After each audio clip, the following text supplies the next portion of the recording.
I'm in my prime like I'm Dion. Yeah, focused on the green like it's neon. Niggas claim they real, but I don't even see none. I don't fuck with your type, y'all some peons. I'm in the zone like I'm Deion Sanders. Got 21 bitches with me, no manners.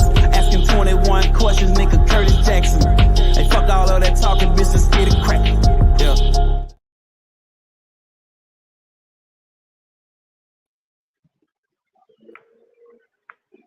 Yo, we back with another episode of Sports Noise Media. How y'all boys feeling tonight, man? Shit, I'm snug as a bug in the rug, man.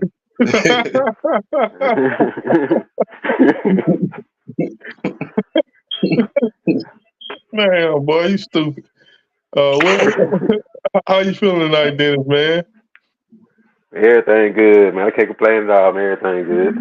I heard that. That's real, man.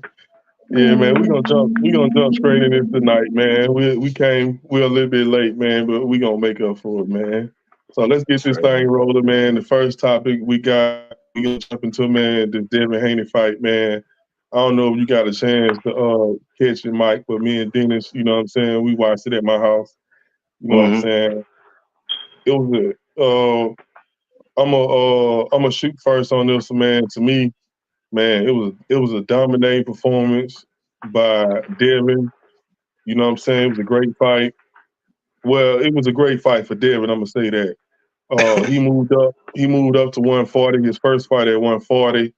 With him not being weight drained like he been lately, man, he had more power than I thought he was gonna have.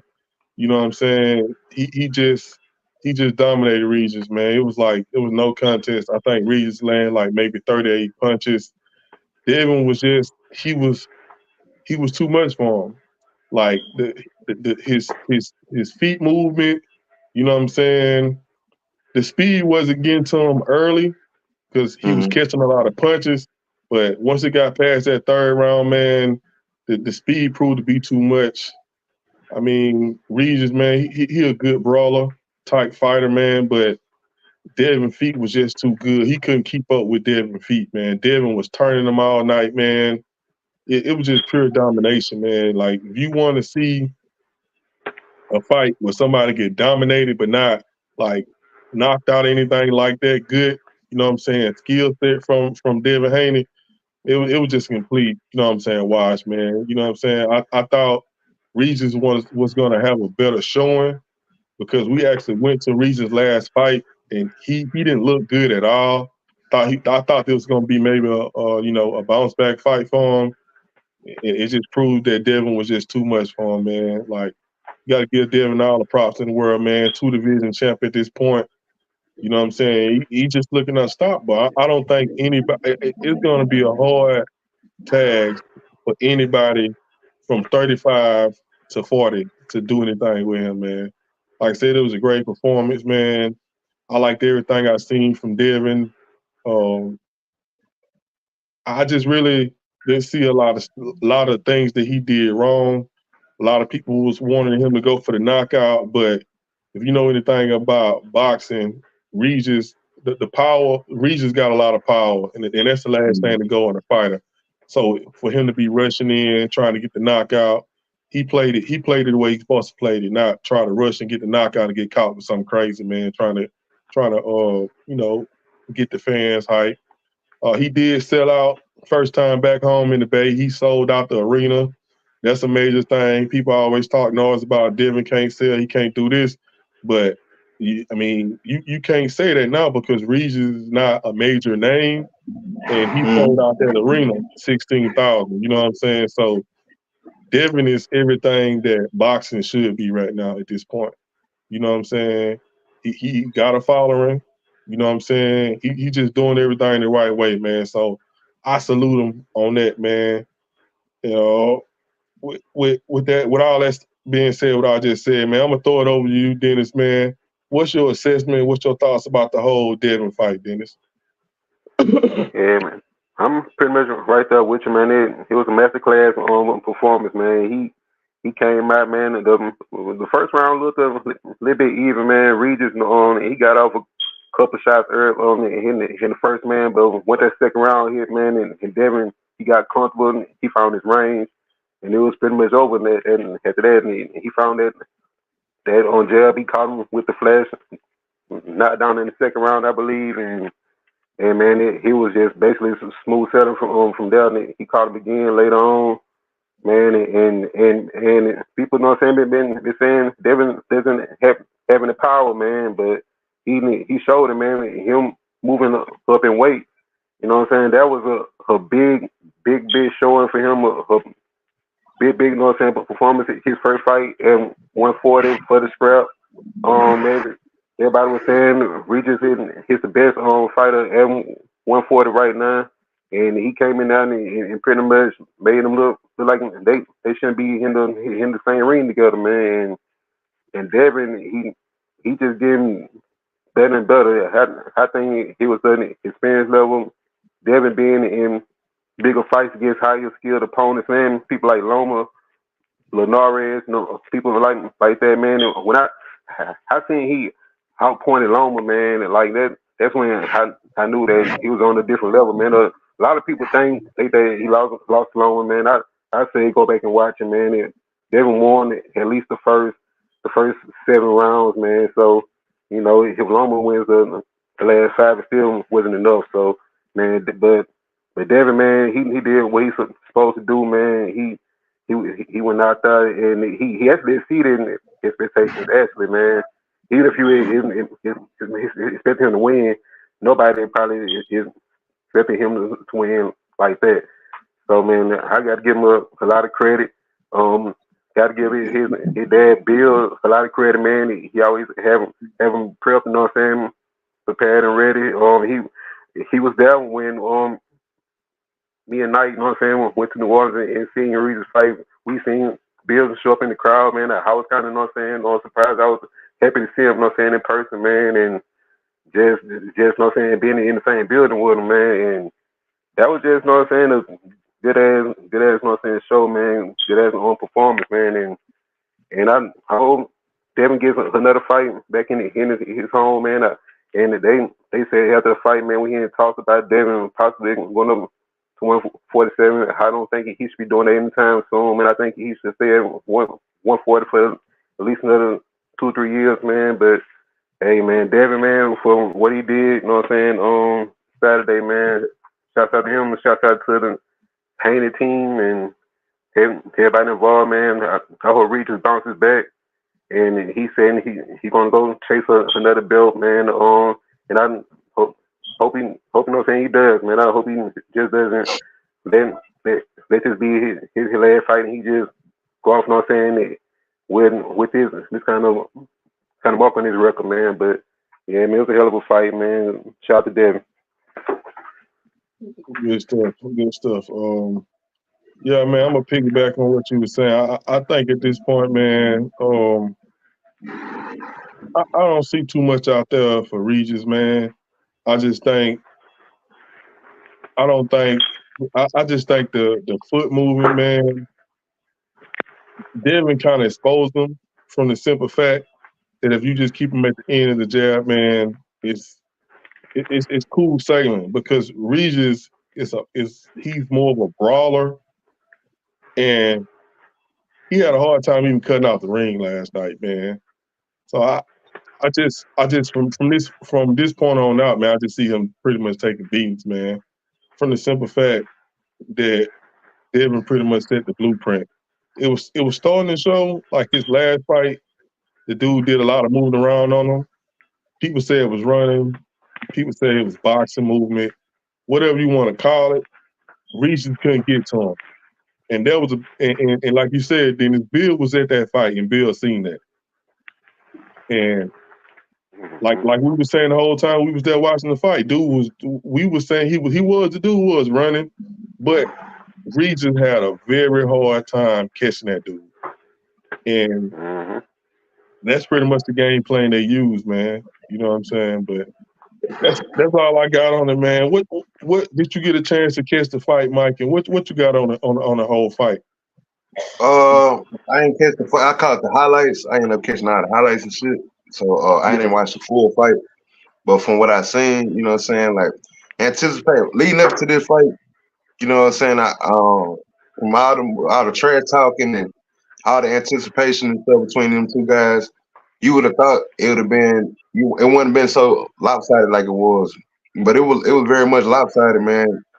Devin Haney put on a hell of a performance, man. He's a good fighter. He's a great fighter. He's not just a good fighter. He's a great fighter. But he just really just took that dude apart, man. All 12 rounds. You know, he won pretty much every round. Like you say, man, he dominated the dude, man. He took him apart. He was very surgical. You know what I'm saying? Very technical.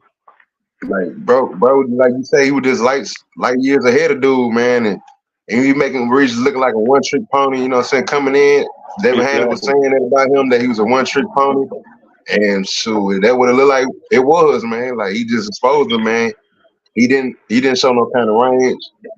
You know, Haney basically just dissecting him, man, and was surgical with him, man, the whole night, man. Is just dominating him, man. And it was a hell of a performance by Devin Haney, man. Like, I didn't expect it to be like that. I thought it was gonna be more of like a slugfest type stuff.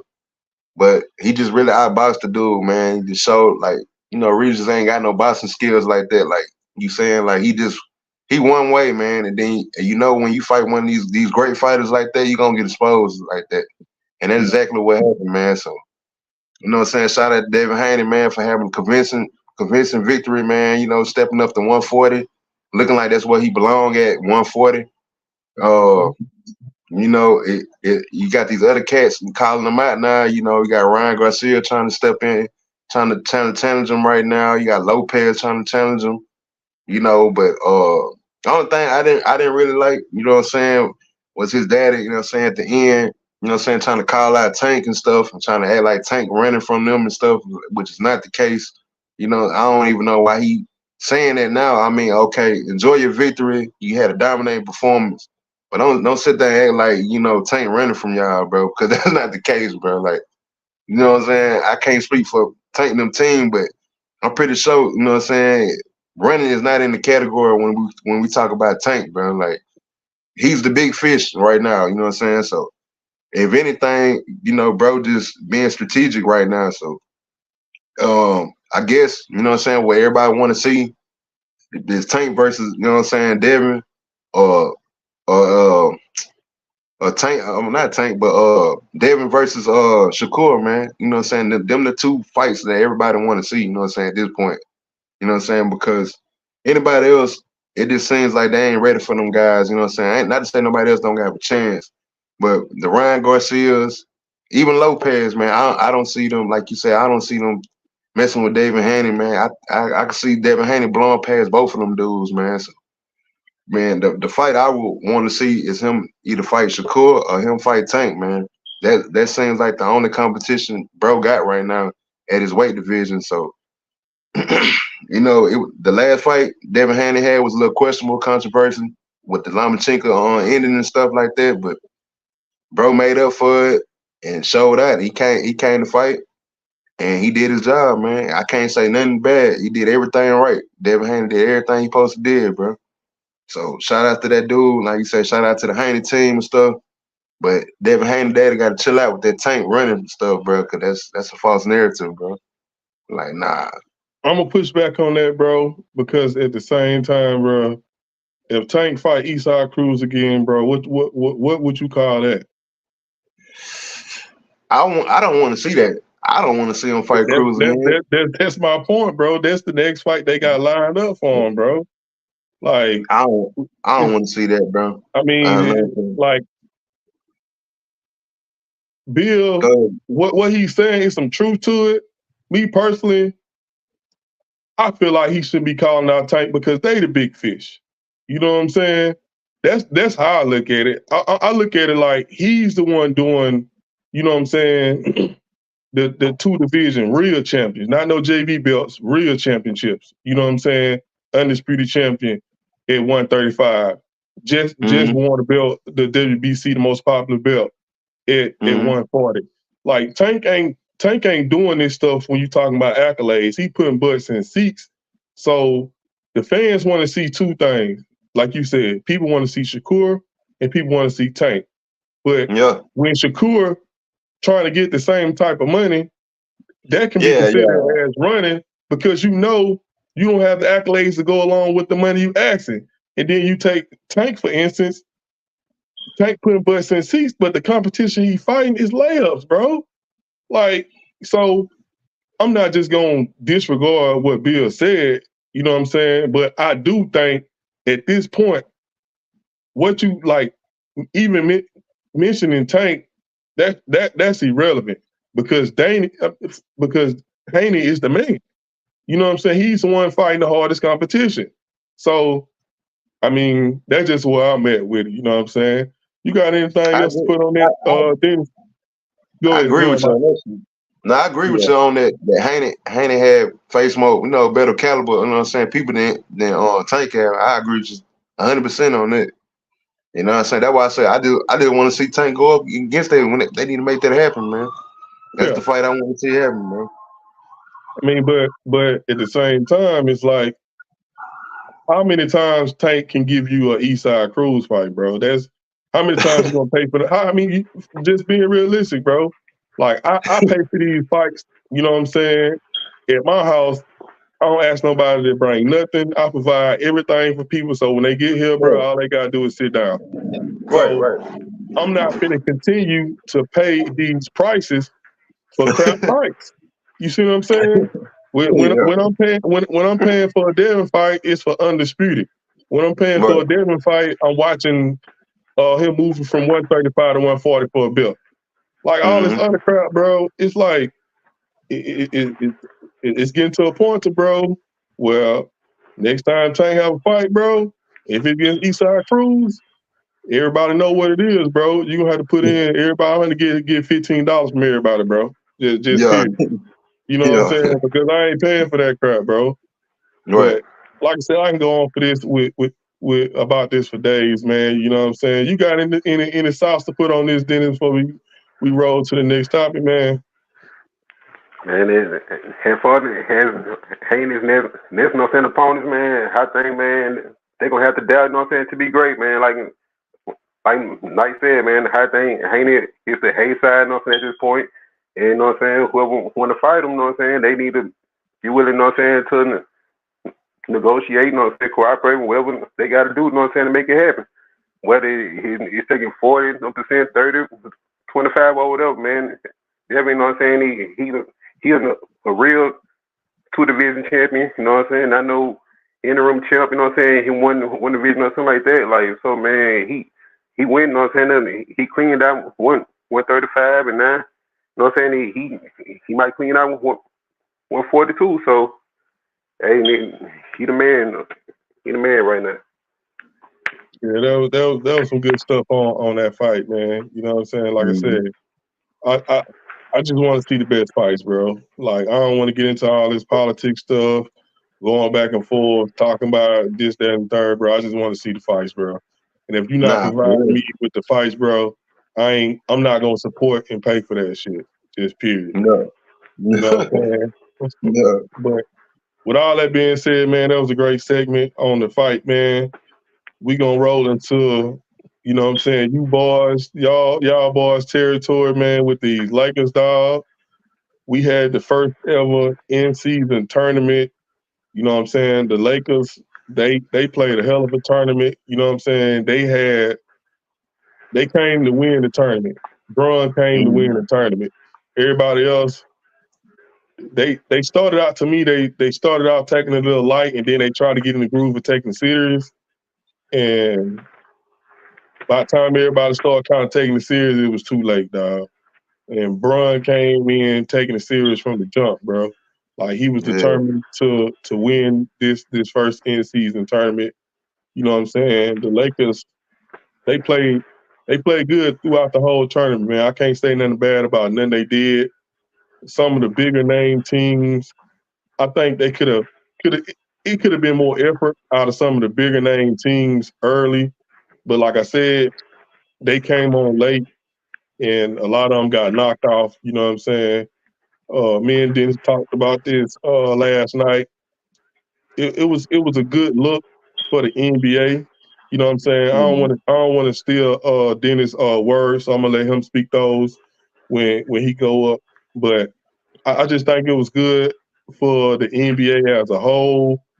I think it was a good showing. I like them doing it at a neutral site like in Vegas.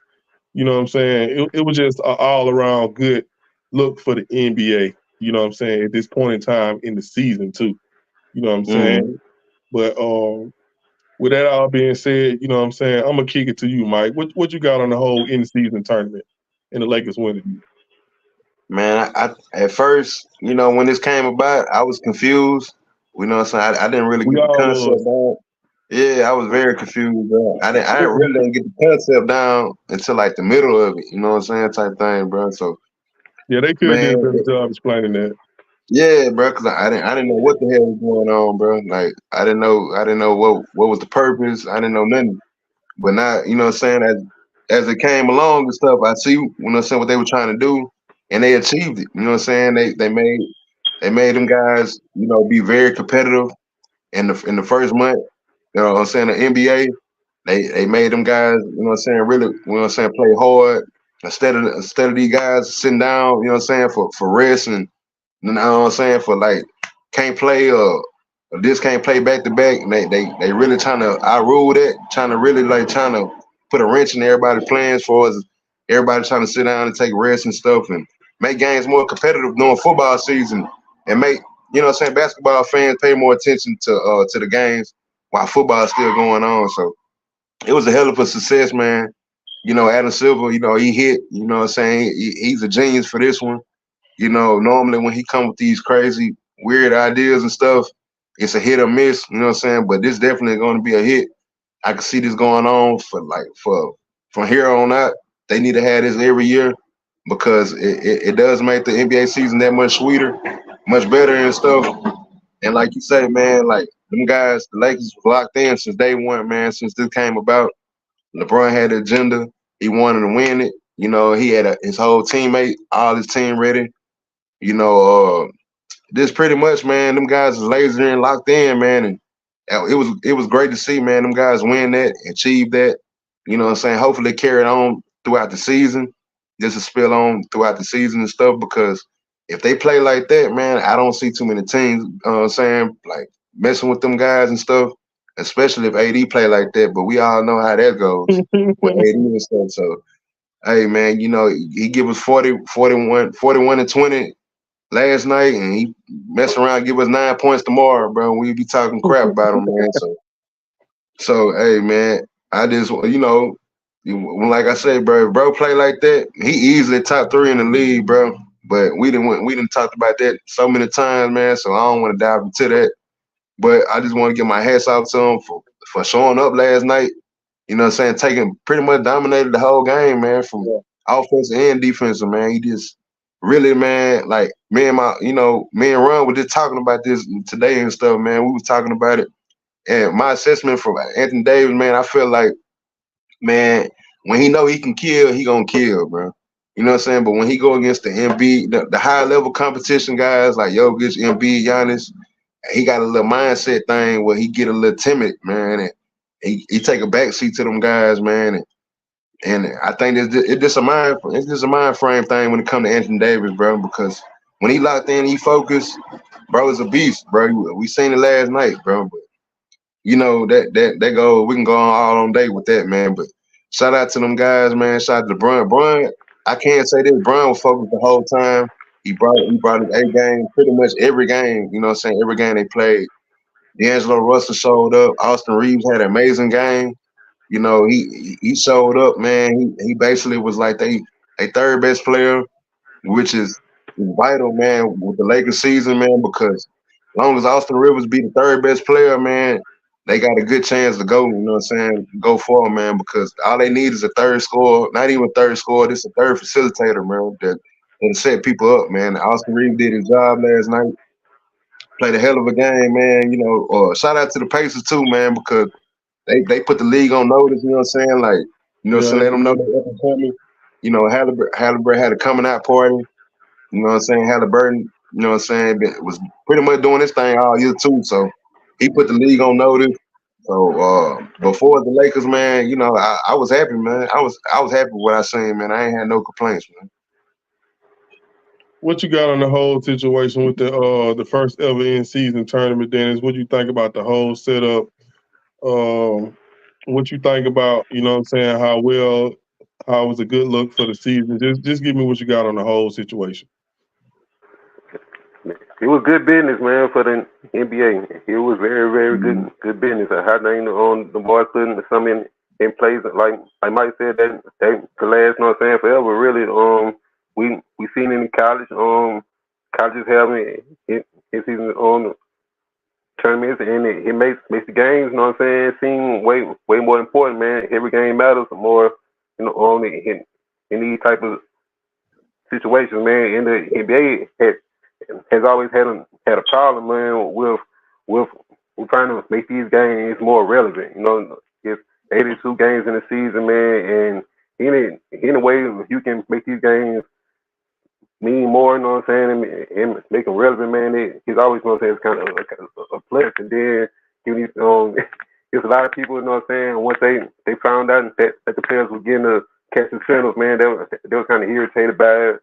They were saying, why you have to pay millionaires to play harder, man? Look, man, if we all working 9 to 5s and jobs, man. Anytime you get a bonus, you know what I'm saying, that work, man, it's like one of the greatest things ever, man. So I can't knock them boys for playing hard, you know what I'm saying, working for that bonus, man. But as far as the tournament, man, I feel like it was great, man. Yeah.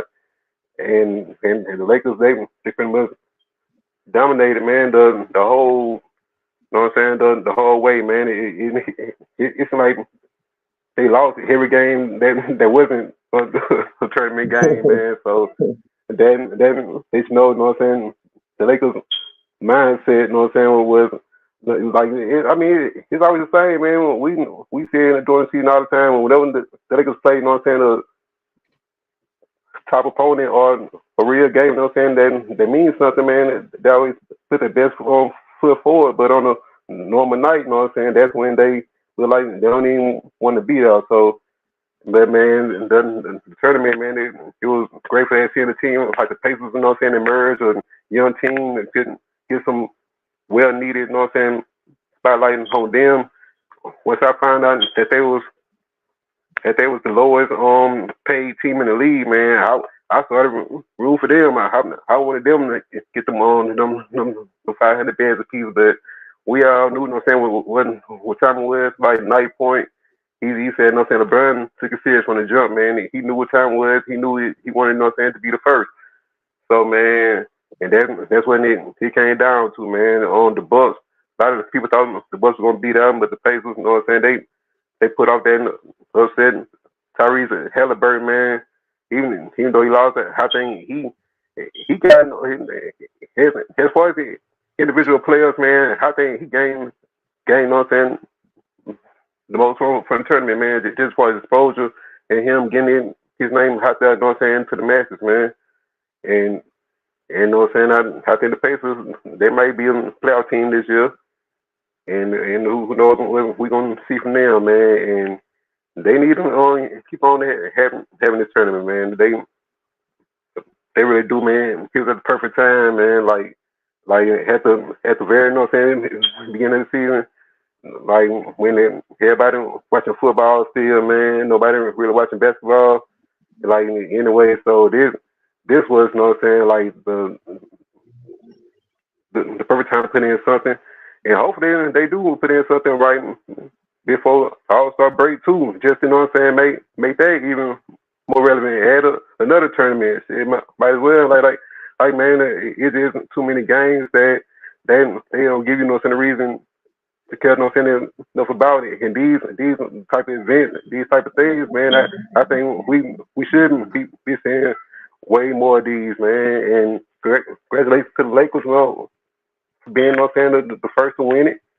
And I hope, you know what I'm saying, we see many more teams after this. That was some good stuff right there, Dennis. Give me a little bit what you think about LeBron winning the first ever MVP. And he played hard, man. Like I said, it's like the Lakers lost every game that wasn't a tournament game. So we knew when he was there to do, man, and he did. You know what I'm saying? Everything possible to make it happen. Like he at his age, he almost 39. So for him to still be to doing what he's doing, man, it's impressive. Like it's the most impressive season out of a 39-year-old player that I can remember, man. So just this season alone, man, it's been great for him. And him winning the tournament, it's something that can boost the Lakers, man. But like I said, man, like it's like on Monday nights, you know what I'm saying? In Orlando, his win, you know what I'm saying? The Lakers seem like they just come out flat, man, and they're not inspired, man. But as far as LeBron winning, man, he's a notch in his belt. I don't think he's one of those career accolades that's gonna put him on a different level or a different tier or something, man. But it's something good for him to have on his resume. Another good notch on his belt. You know, just something, you know what I'm saying, to add to the long list of accolades he already got. But ain't it's something, and it could be something major in the future, man, depending on how this thing works out, man. But as of right now, man, it's just something, you know what I'm saying, that another thing that he was the first to do. And I got to give him some credit for it, and he took it seriously, and he got the results for it. Yeah, you made a lot of great points, Dennis, man. I'm glad you said that because, like you said, it's nothing to push him to another level, but you have to acknowledge what he did. It's something goes into the accolades that he got. You know what I'm saying? And you can't just look over it. You know what I'm saying? Everybody know I'm Jordan over Bron far as the greatest of all time, but at the same time, I'm a logical person when it comes to this type of stuff. You know what I'm saying? Let it be what it's gonna be. It's a great achievement for LeBron, like Dennis said, to put another notch in his belt. You know what I'm saying? I don't think it's nothing to put him over anybody or to say that he did this and this person didn't do this. Like I said, it's a great achievement. You know what I'm saying? The first ever in-season tournament. He was the MVP of that. He led his team to the championship of that, and they won. Like, just leave it at that. You know what I'm saying? But that's what I got on there. You know what I'm saying? What you got on the whole situation, Mike, with Bron leading his team to the chip and winning the first in-season MVP? Man, like y'all both hit it right on the head, man. Like you said, man, it don't push the needle, but it definitely put a feather, you know what I'm saying, in his cap. It's something that you know what I'm saying, that he could put on his resume, you know. It's an achievement, like you say, bro. You know, it ain't nothing that you can really just be like, oh yeah, man, that they might push him up or Jordan or something like that. Nah, it ain't nothing like that. It just more of another achievement for him, you know what I'm saying? It's something he achieved more. Another achievement. So man, it's something, you know, that's on his resume. It's something that you can never take from him. You know what I'm saying? Like you say, he the first. Anytime you the first to do something, it's always to be acknowledged for. It's a good So thing. yeah, it's always a good thing. You know what I'm saying? When you the first to do something. So man, you know, it just basically, you know what I'm saying, make it that much better. You know what I'm saying, for LeBron to win the first one. And for the Lakers to win, it's good for the NBA. It's good for TV, bro. So you know what I'm saying, good for the ratings. It's good all the way around the table, man. But like you say, it don't push no needle or nothing. It's just an achievement. Yeah, that was good. That's some good stuff on that topic, man. We got one more topic to get us caught up before, you know what I'm saying, I get the flexing where I got all this, you know what I'm saying, Dallas stuff on, you know what I'm saying. What y'all guys got on the whole Heisman race and what the outcome was with Jaden winning the Heisman Trophy, you know what I'm saying, for LSU? What you got on that situation, Mike, when we talk about this Heisman Trophy because we discussed on previous show that it was up in the air. You know what I'm saying? And to see the outcome that came, what you got on that? Yeah, like we've been discussing it for the past few shows and stuff. Like we said, it was kind of wide open and stuff like that. But it proved to be, you know what I'm saying, Jane Daniels trophy, man. Like we said, but whether Jane Daniels get it or Michael Penix Jr. got it, either one of those guys are well deserving of it, you know what I'm saying? But the voters, you know what I'm saying, he won mass majority of the votes, Jane Daniels did, over Michael Penix Jr., who ended up being a runner-up. So, bro, deserved it, man. Like I said, he put on a magical season, man.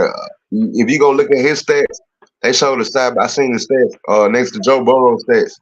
His stats was way better. It was better than Joe Burrow's stats when he won the Heisman, man. So we can't outrule that. You know what I'm saying? So, bro, put up better stats than Joe Burrow did, man. So I'm talking about throwing wise, completions, touchdowns, you name it. You know what I'm saying? Like, I think Joe Burrow probably had a little bit more touchdowns than him, but for his yards and completions and definitely rushing, you know what I'm saying? He had way better, statistics than Joe Burrow. So, he deserved it, bro. Jay Daniels deserved it. He had a hell of a story.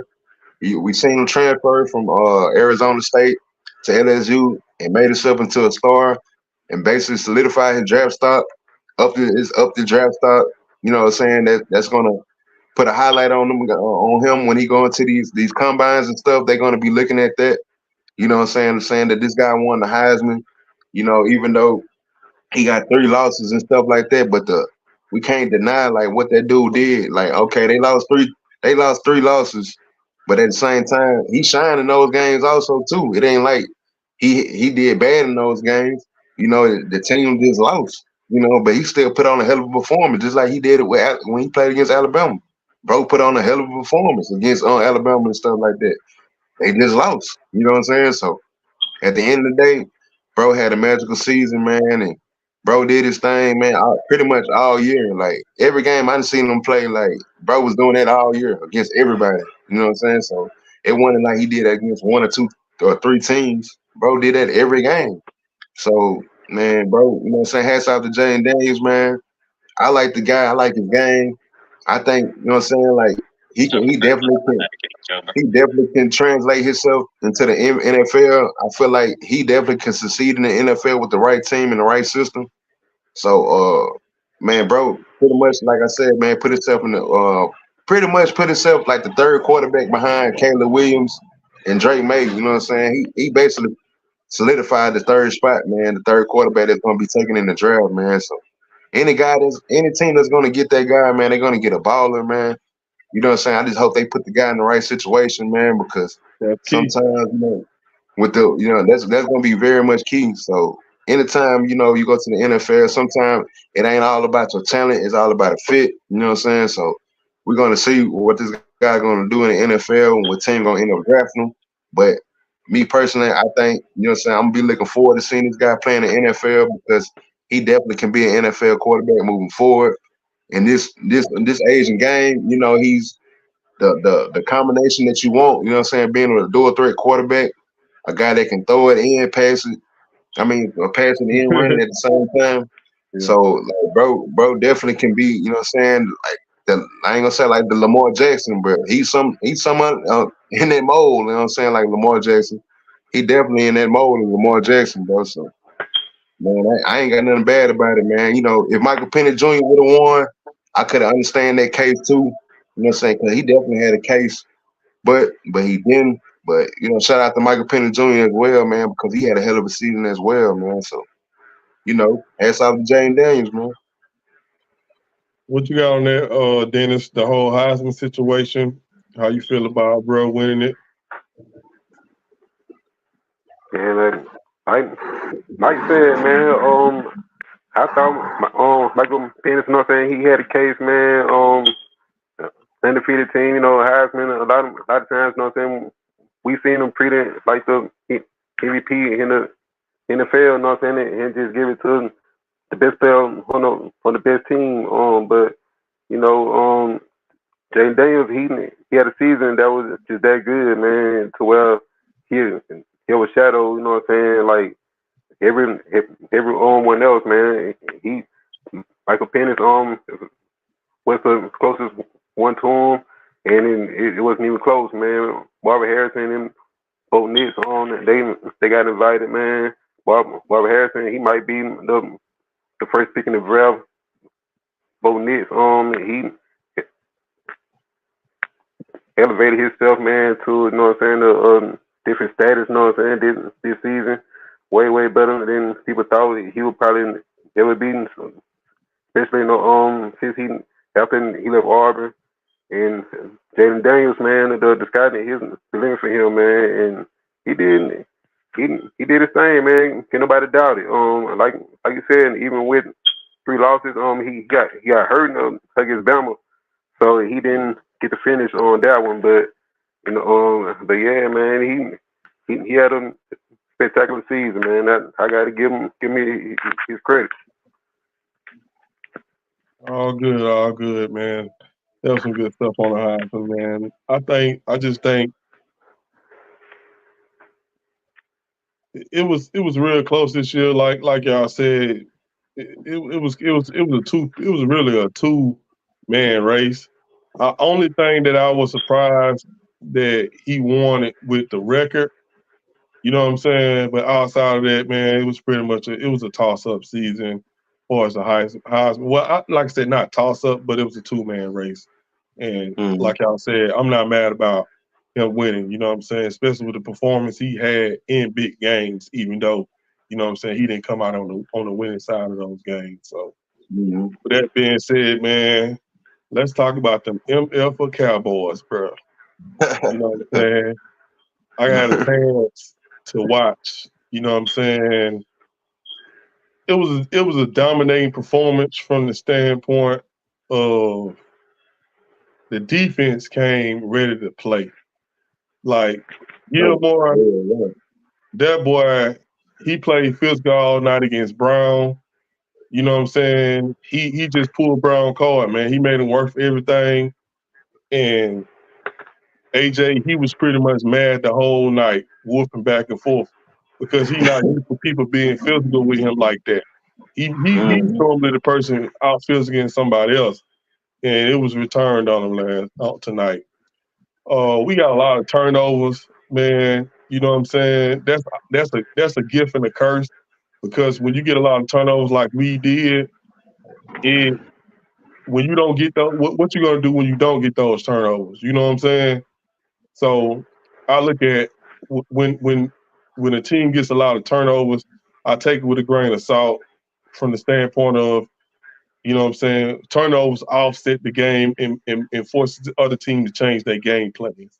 So, like I said, if you know anything about football, you know that's the type of stuff that happens. Turnovers dictate, you know what I'm saying, what the offense is going to do on the next series. As far as were they able to run the ball or they have to get back in shotgun and throw the ball from that point forward. You know what I'm saying? It was a hell of a game all around. Like I said, special teams, offense, defense.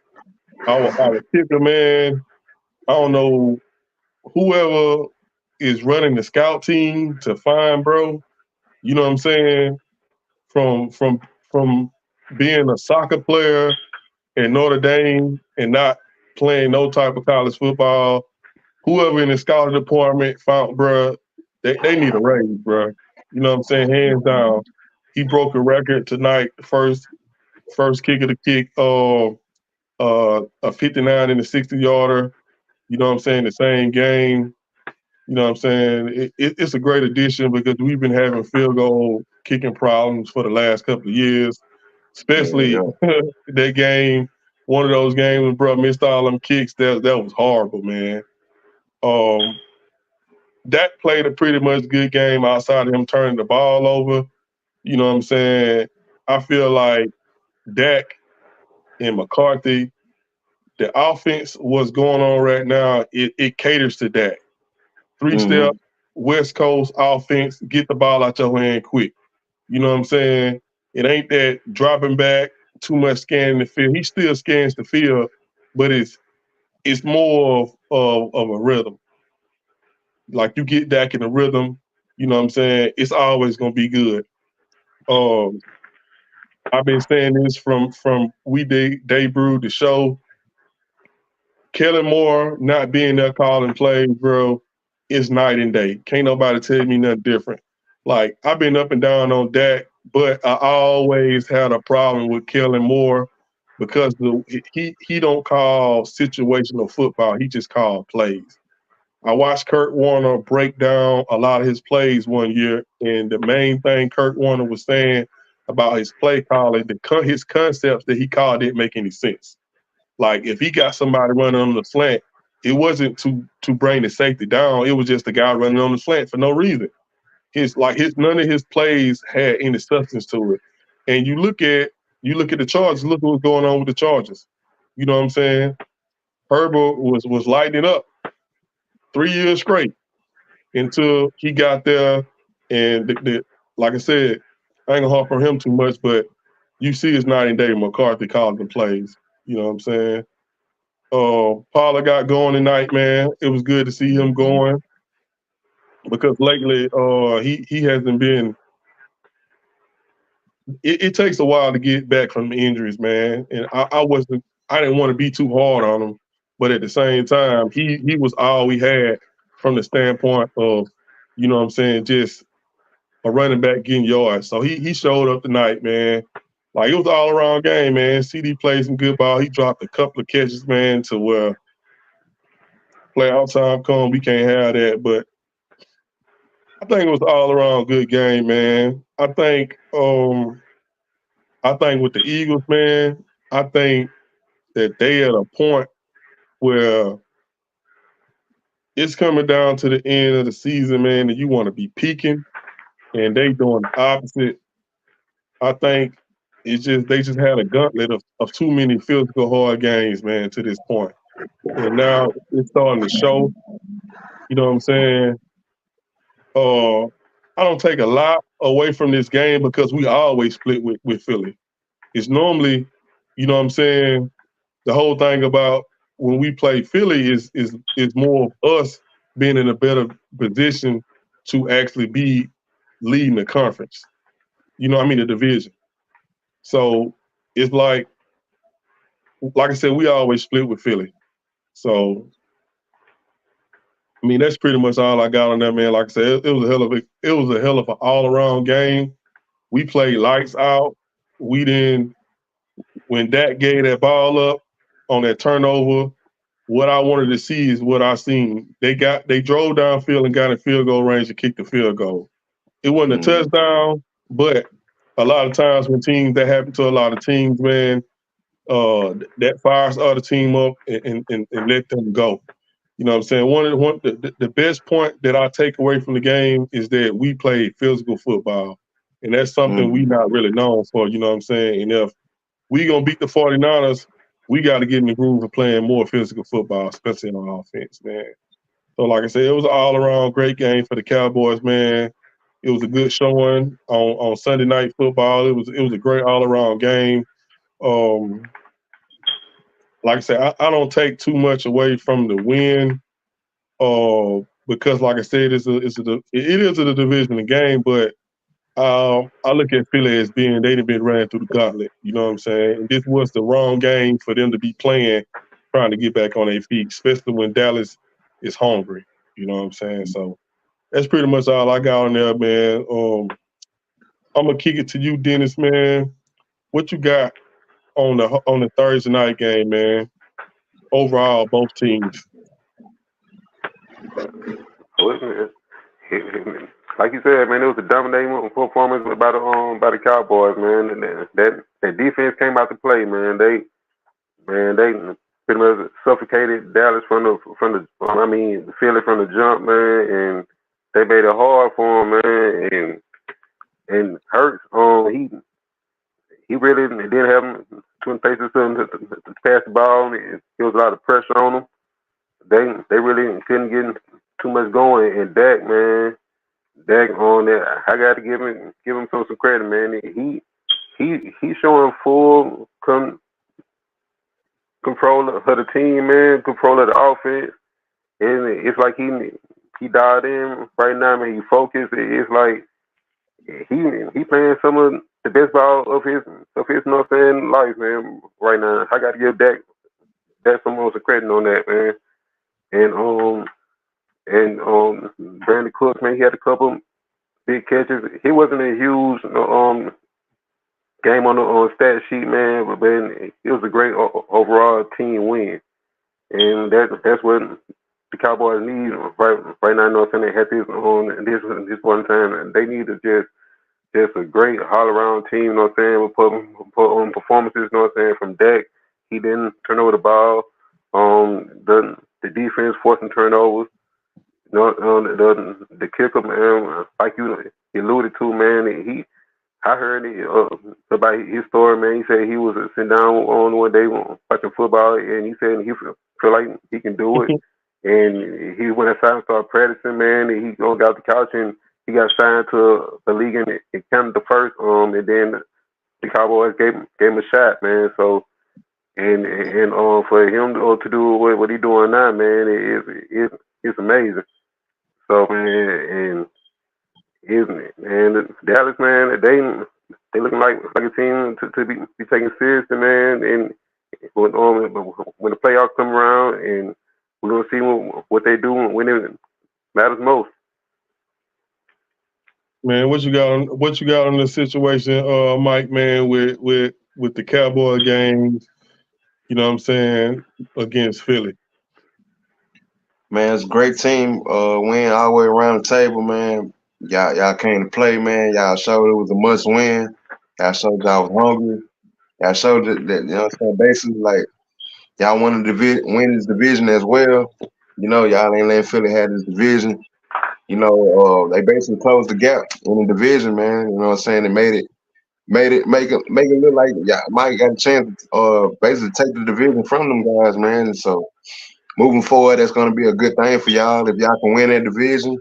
So that played really efficient. He was real efficient and stuff. The defense played pretty much was the key to the whole game, man. Like they pretty much like stumped it, man. They pretty much that was the story of the game to me, the defense. Anytime you hold the Eagles to not scoring on offense, period, like that's amazing, man. That's phenomenal, man. Defense.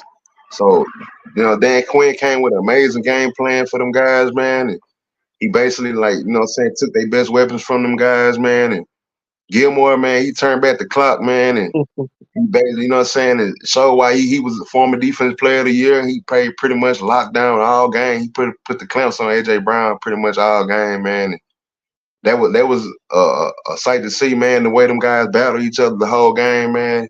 That was an old fashioned like cornerback, you know what I'm saying, wide receiver duo. I mean, you know, battle going against each other, man. So see Gilmore come out on top, man, and pretty much dominate AJ Brown, man. Had him frustrated, like you said, the whole game.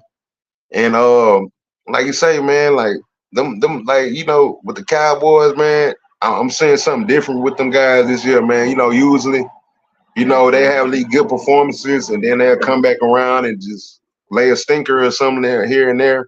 But them guys, man, they've been on point, man. I can honestly say them guys this last month, they've been playing some of the best football I've seen from pretty much everybody, bro. Like this last month, bro, like them guys been showing up, man.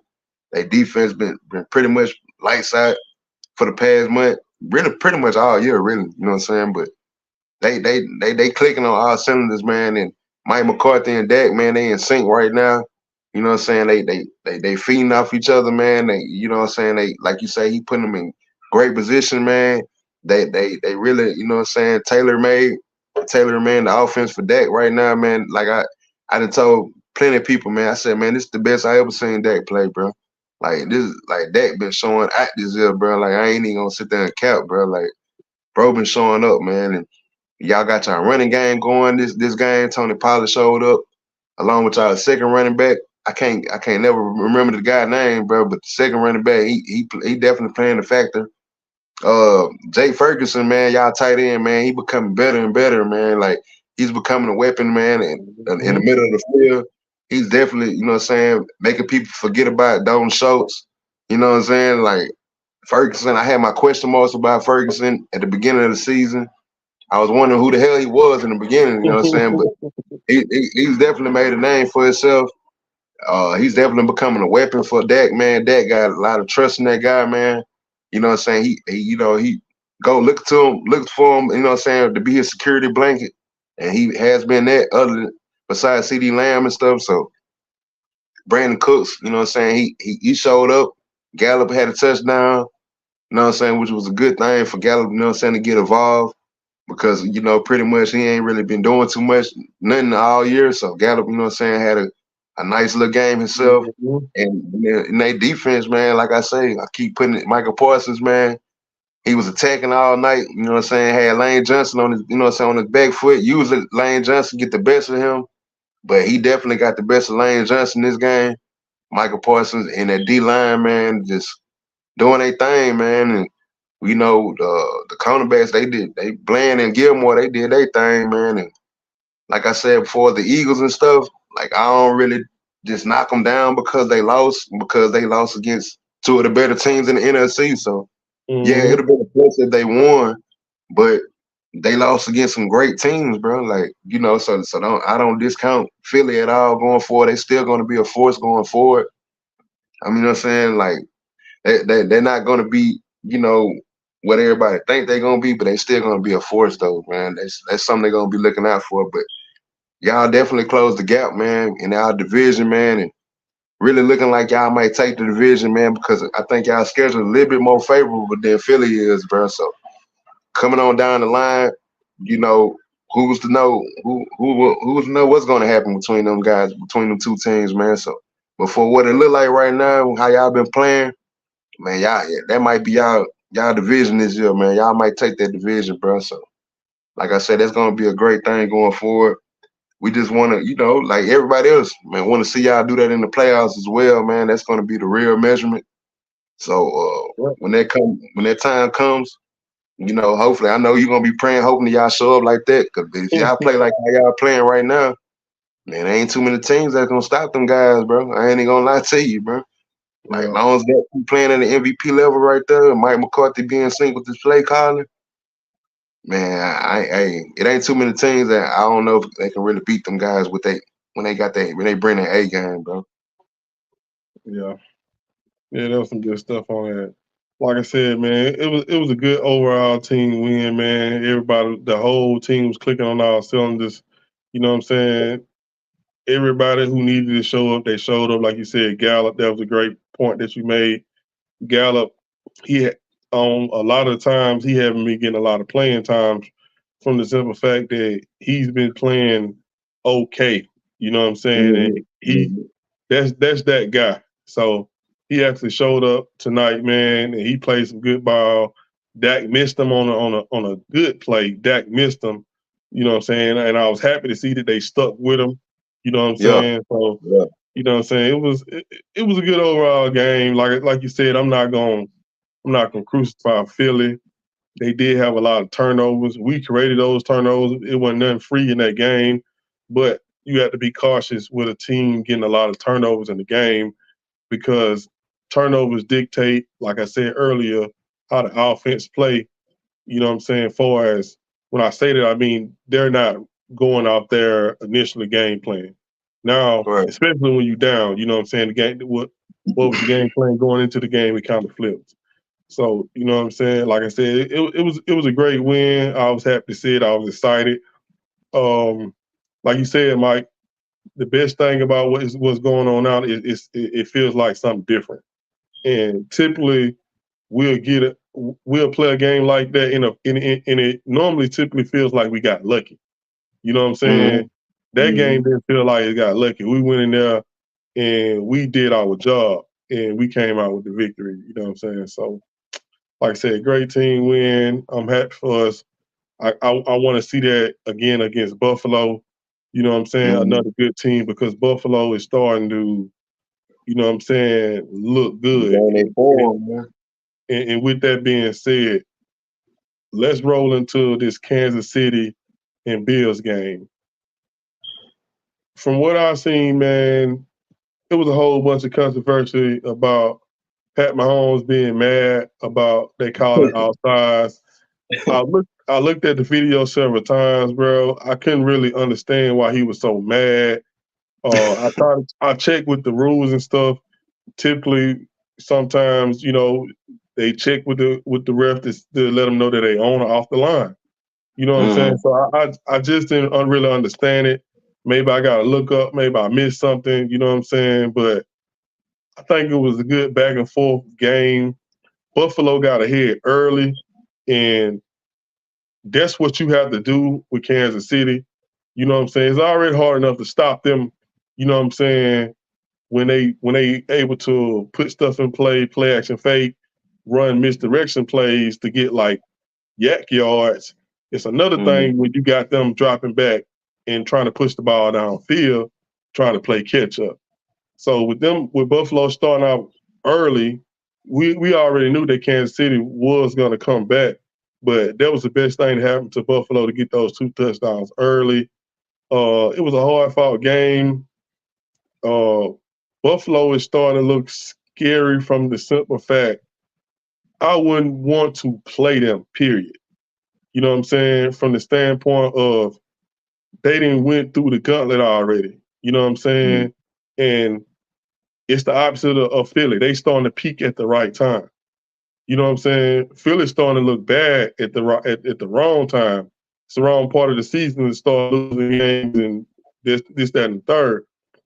With Buffalo, man, it seems like they learning how to win games, close games.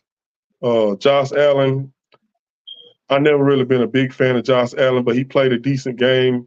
He threw that interception he thrown, bro. I don't know, like it seemed like he got zero provisional vision, bro. Like he can't see. His provisional is trash. Like he always throwing interceptions like that. You know what I'm saying? I don't understand it. You know what I'm saying? For him to be such a high quality caliber quarterback to be throwing interceptions like that. But overall, I think they played a good game. It wasn't no world beater type game. Just a good, you know what I'm saying, NFL game. You know what I'm saying? I just think Kansas City today, it's just a loss. They just took a loss. You know what I'm saying? I don't think Buffalo's a better team, but I do think Kansas City got a lot. They got a lot of soul searching to do, man, because of Buffalo. They allowed Buffalo to do what they did. I don't think Buffalo just went and took nothing. They allowed Buffalo to do what they did. You know what I'm saying? That's pretty much all I got in the game, man. It was a pretty much, straight up and down game. You know what I'm saying? They had a chance to win at the end. They didn't put it out. It wasn't nothing significant that happened in the game. I don't feel like it was a dominating performance by Buffalo, but they did win a tough game against a hard opponent. So I had to give them some type of credit for that. You know what I'm saying? Without all being said, man, what's your assessment on the Buffalo versus Kansas City game, Mike? Man, like you said, man, like it was a hard fought victory, man, for Buffalo, especially over somebody that usually had a number, been having a number the last couple seasons. So, I guess to them, they felt like they had to win this game. It was a must win for them guys, man. And for Kansas City to lose back-to-back games, they haven't lost back-to-back games since 2001. So that's kind of alarming, you know what I'm saying?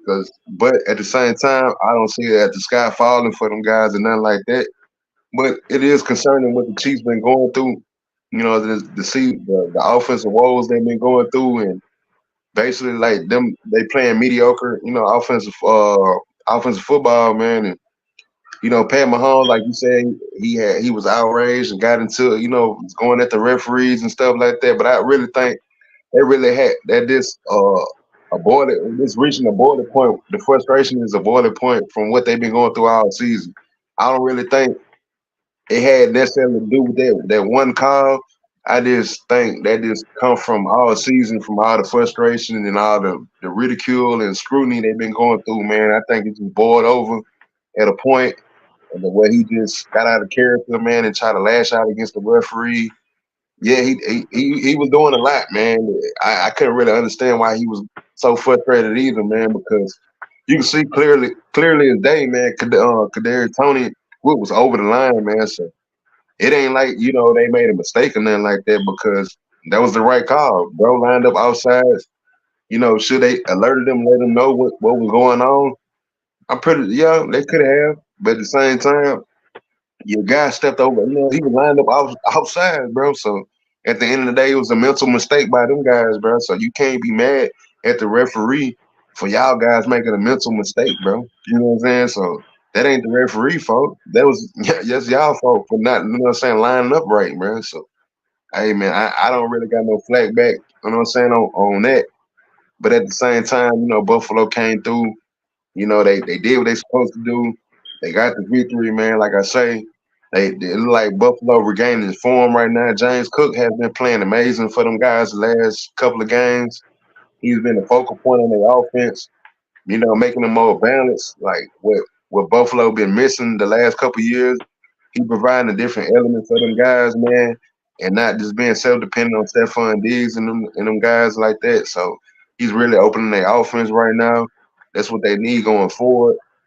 And they pretty much, they pretty much played an all-around game, Buffalo did, man. And for us, Kansas City, like you said, man, they really got to look in the mirror right now and just really got to fix what they got going on, man, before it be too late for the playoffs come around, man, because you don't want to go into the playoffs with all these question marks and all these unknowns, man, because this ain't the time of the season for that to be happening, man. A lot of times when that happening, it usually be like the beginning of the season and you got a chance to turn to turn it around, but you going into the end of the season like that is not a good look, man. I don't give a damn who you is. I don't give a damn who your quarterback is, bro. You got that many question marks. You got that much uncertainty going into the playoffs. It's not a good look, man.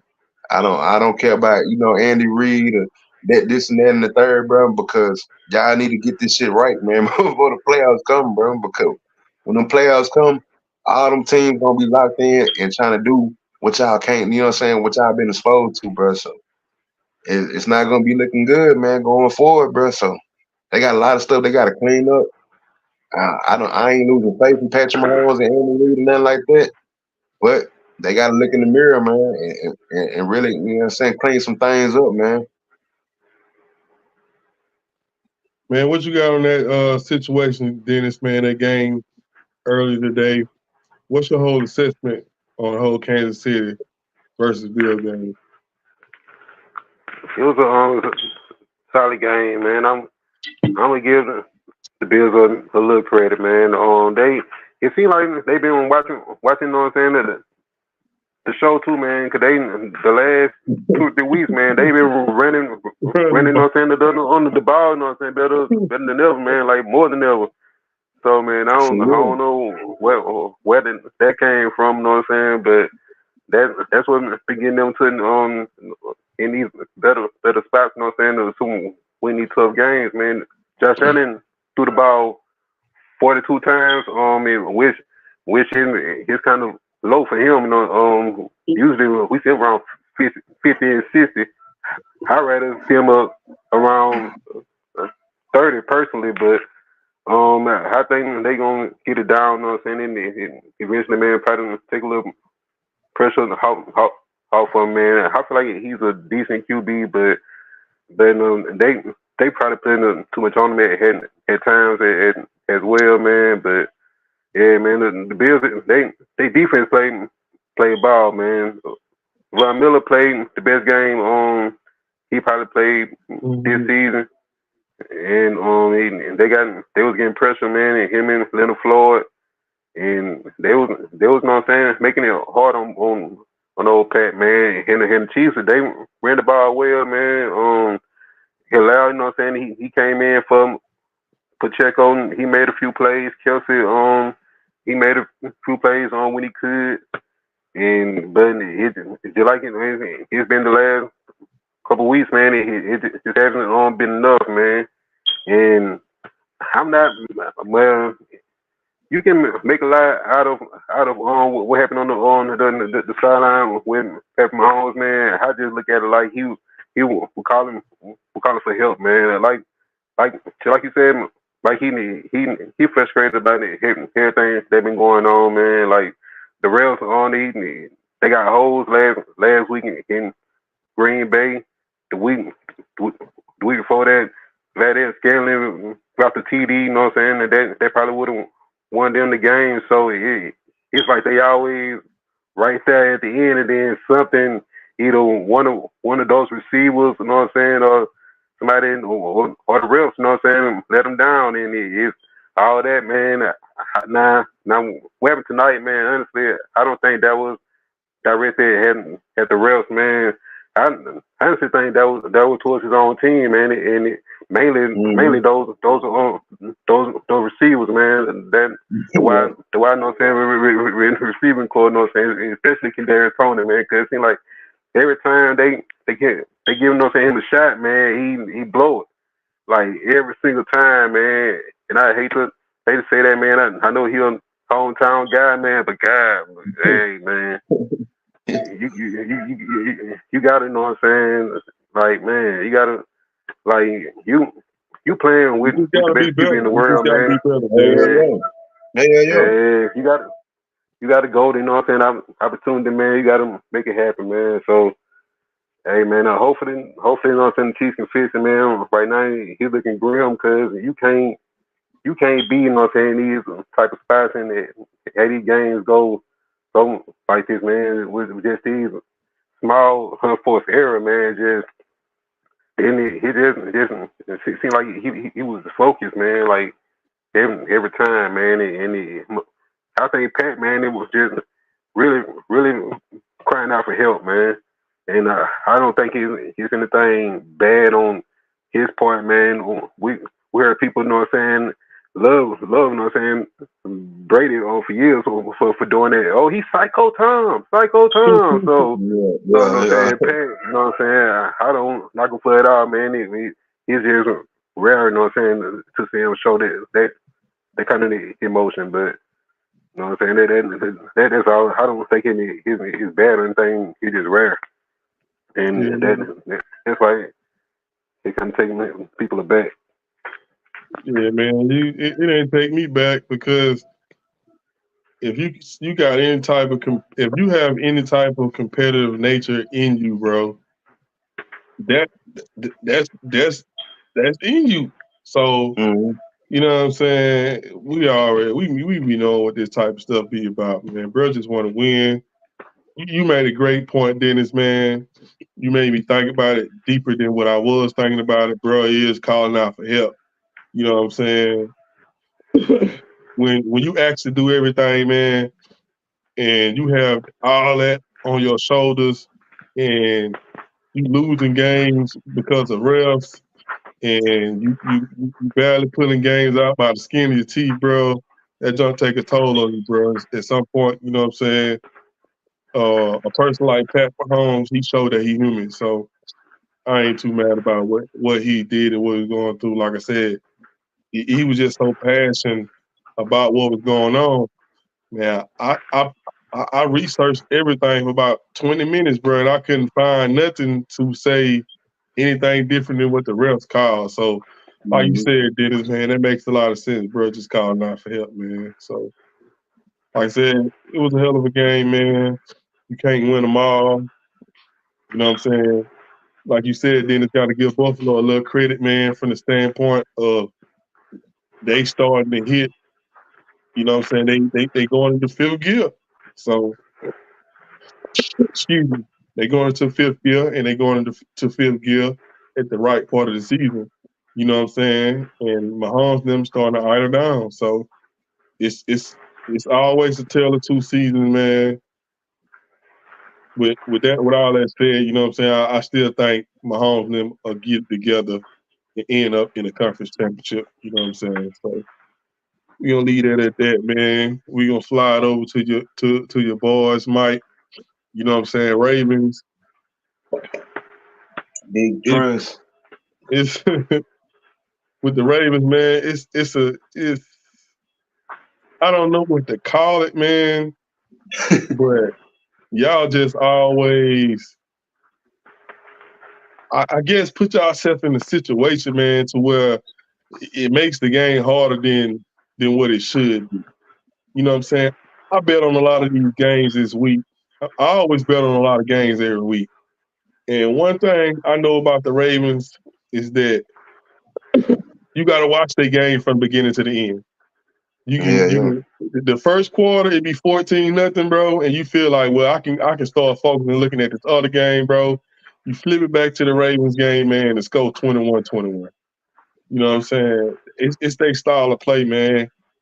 So with all that being said, I'm not gonna give my assessment now, since you pretty much the Ravens man, Mike. Tell me about what you think what y'all need to do to fix what y'all got going on. And at the end of the day, that was a hell of a win. You know what I'm saying? The way y'all won it in overtime. And just give me the whole breakdown of where y'all at, man, because y'all not in a bad place, but I don't necessarily think y'all in a real good place either. You know what I'm saying? But y'all in a better place than y'all is bad. I say that. I'm not saying it to say, you know what I'm saying, that y'all is lacking or anything like that. But it's like, at this point, you supposed to be hitting on all cylinders. You supposed to be on some what kind of like what Buffalo is kind of transitioning into. You know what I'm saying? To me, y'all just having too many hard games.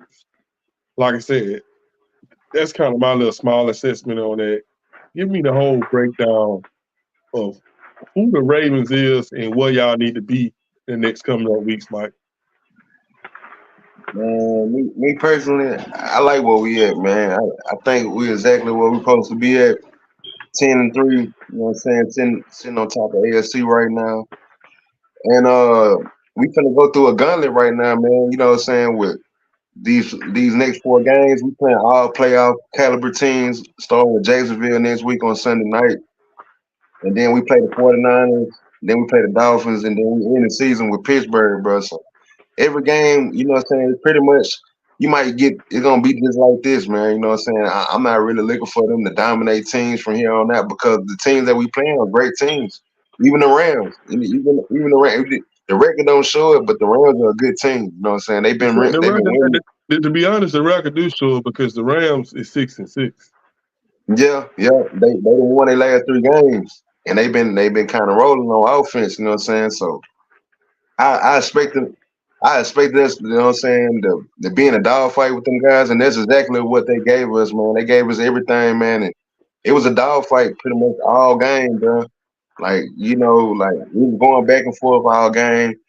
It was what you call a heart attack game, man. You know, you gotta hold your breath, man, when you play. You know what I'm saying? When we watching games like this, man, because Lamar basically took the game over, man. It was one of them games where Lamar just took over, man. He had to be the running back and the quarterback at the same time, man. So he showed up. Lamar played an amazing game, man. You know, he had almost 400 yards of offense by himself. He had over 300 yards passing, 70-some yards rushing. You know, 3 touchdowns. He had 1 pick, which to me was a ill-advised throw. He shouldn't have never thrown. But sometimes he had those kind of throws, which I hate. You know what I'm saying? The only thing I hate about his game, he'll throw those ill-advised throws, man, in double coverage and stuff like that, hoping to make a play with the guy. But you throw it in double coverage, that's a gamble anytime you throw into double coverage and triple coverage and stuff like that, man. So Odell, man, been playing lights out, man, last couple weeks, man. He been showing up, man. Really been putting a stamp on his offense, man. I like what I'm seeing from Odell, man. I like what I seen from my tight ends today, man. Likely had an impact game. You know, I would like Key Mitchell to, you know what I'm saying, to have more rushing yards and be a more of an impact, but they was playing against the Rams, man, were led by Aaron Donald and them guys, so you can't just expect to run on them guys like that. You know what I'm saying? When you going against Aaron Donald and stuff, he's gonna be a force regardless. He's gonna eat up a lot of space, man. He's gonna eat up a lot of blocks. So, you know, that was kind of expected. But man, you know, only thing I got concerned in, man, was Marlon Humphrey, man. Marlon Humphrey was concerning. I ain't really too concerned because Marlon Humphrey was rested coming back from injury. And he pretty much was getting smoked all game by Cooper Kupp and Puka Nacua, man. They was smoking that boy, man. I ain't gonna lie to you. But he came back. He made a hell of a play at the end. Down there, you know, iced the game. You know what I'm saying? Broke up the last play, you know what I'm saying, for them guys. And, man, it was an electric game, man, from start to finish, man. I watched the whole game, man. I keyed in on that game. And to see us walk, you know what I'm saying, win a game like that, we usually don't win. I'm gonna be honest, we usually don't even win games like that. So for us to, win a game like that, it was a sight to see, man. I got a lot of enjoyment out there because we usually on the losing side of games like that, bro. So for us to win off a walk-off punt return, it's kind of unbelievable, bro, because that don't really happen to us. Really, like in the NFL, because that was like they said, that was the fourth punt return in overtime to win a game like NFL history. So man, that's something like very unlikely that somebody to win off a walk-off punt. So man, shout out Tylen Wallace, man. That guy, man, we've been stuck by that dude, bro. He been basically been on the roster bubble for us, saying, last couple years, man. And for him to get an opportunity like that and call game, man, and ice the game for us, man, that just shows that, like, we stuck by that guy, man, when a lot of a lot of people wouldn't have. So Wallace showed up, man. He did his thing on the punt return, man, because Devin Duvernay was hurt. So he couldn't handle the punt return duties and stuff. So Wallace, showed up. And like I said, Lamar had a hell of a game, man. And Matthew Stafford had a good game as well, man. I'm a little concerned about our pass defense, because when we play these other teams and stuff that got these kind of receivers like this, like you gotta show up, man. They're gonna be looking at that and try to think that they can throw on this, but that's not to take nothing away from the Rams, man, because Cooper Kupp and Puka Nacua, they've been kind of pretty much been doing it all season, bro. You know what I'm saying? Pretty much. You know what I'm saying? But for the most part, since Cooper Kupp came back, so we can't overlook, you know what I'm saying, who Cooper Kupp is, because he's still that guy at the end of the day, so. But man, it was a hell of a game, man. They shut down our running game, man. That I wanted to see more from our run offense, man, from Gus Edwards and King Mitchell. But they really kind of like zeroed in on our running game. But Lamar showed that, man, he can throw outside the numbers, bro. You know what I'm saying? That's basically what I'm saying, bro. He showed that, he can involve the receivers. He can have a game and put the game on his back, man. And he keep having games like this, man. He very much is going to be in the MVP. Well, he in the MVP discussion right now, but he keep having games like this. He'd be taking home a second MVP. You know what I'm saying? Like, I've been excited all game. I was excited the whole game, pretty much in and out, you know what I'm saying, all game, man, because it was one of them, like I said, it was one of them games, man, where you got to hold your breath, man. And we was in a dogfight with them guys all game, man, and I'm just glad we came out on top, bro. That was good stuff on that, Mike. What you got on the whole Ravens overtime win, Dennis? And the Ravens as a whole. Yeah, that was a tight game, man. That shit was as close enough as he can be, man. Stafford, he played ball. We all know, you know what I'm saying, he always had the talent, man. Sometimes his decision making, you know what I'm saying, he could be, you know what I'm saying, a little bit off, but when he on, goddamn. And Puka, he showed up, did a thing. Cooper Kupp, goddamn, he showed up. And Kyron Williams, man, man, he ran those on the ball well, man. I feel like that been the most underrated Achilles heel about the Ravens on team this year, man, is them getting them rushing yards, man. I feel like that's one thing, man, that they need to correct sooner than later, man. Because when you're in the playoffs, man, and teams are able to run the ball on you and work the clock and keep your offense off the field, man, they're gonna be hard. So man, they gonna have to try to fix that, man. But the Ravens defense been kind of Dr. Jekyll and Mr. Hyde the whole season, man. It just been, you know what I'm saying, like up and down, man. I seen them have games where they hold teams to 14 and then they give up 31, you know what I'm saying, like they did on today, man. So, but like you said, on Lamar had one of his best games, man. He did his thing. The wide receivers caught the ball today. Odell was getting open. He was doing when they were supposed to do it. And I've been hard on the Ravens receivers, man. I've been extremely hard on them, but they produced today, man. Zay Flowers made a lot of big catches, man. Like a lot of them. So Like especially down the stretch, man. So I got to give the Ricky a lot of credit, man. That and you know it's also even more in person, man. I don't believe it. Everyone's been in the lineup, man. So even with that, man, like he's even more impressive, man. No saying Lamar doing it was out his number one guy. So you know what I'm saying, and they still chugging along, still putting up points, man. Like he had 300 yards passing, also had another 70 yards rushing. So he led the team in rush yards and pass yards. He did anything and everything he needed in order to do to carry the team, man. And they had pressure on the whole game, and everything he needed to stand firm and come through, he did. And the walk off, you know what I'm saying, return at the end, man, that was just a special way to cap everything off, man. Like that was one of the craziest finishes on to the game we seen this season, man. Probably since week one, you know what I'm saying, with the Jets and the Bills. So that was good right there, man. See that game like that, man. And the Ravens, but that's what good teams do, man. That they find different ways to win, man. And the Ravens, and they stay in their position, man. And hopefully they can keep it.